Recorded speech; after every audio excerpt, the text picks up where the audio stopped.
Penyerahan bantuan penanganan kerawanan pangan dan bantuan kios akses yang digelar pemerintah Kota Gorontalo dalam rangka pemberdayaan masyarakat rawan pangan menjadi tahan pangan, khususnya mengembangkan stok pangan masyarakat, serta meningkatkan pengembangan pangan murah berkualitas untuk mendukung kemandirian pangan.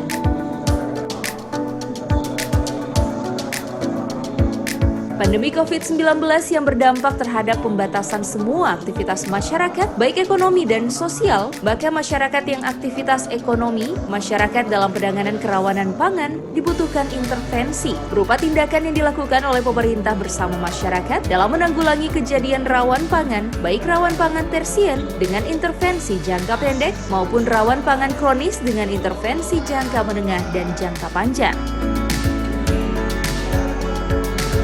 Penyerahan bantuan ini berupa bahan pokok beras, telur, minyak kelapa dan gula untuk meringankan beban warga untuk menyambut bulan suci Ramadan.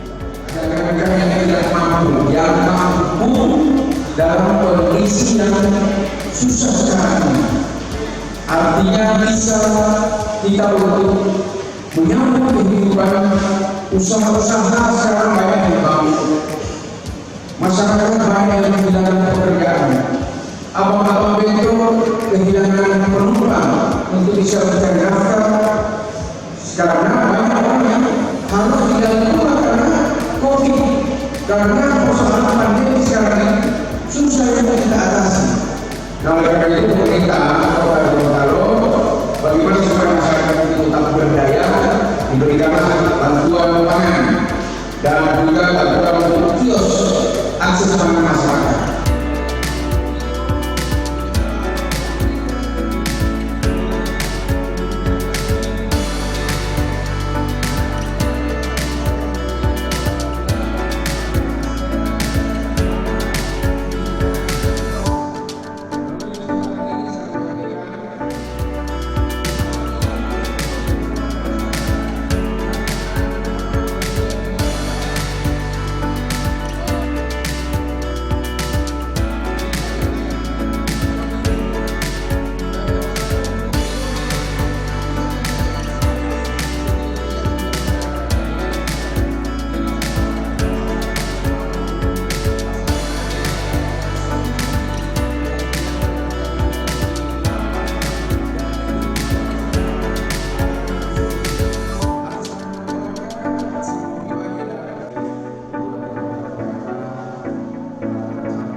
Tim Liputan Advertorial Mimosa TV.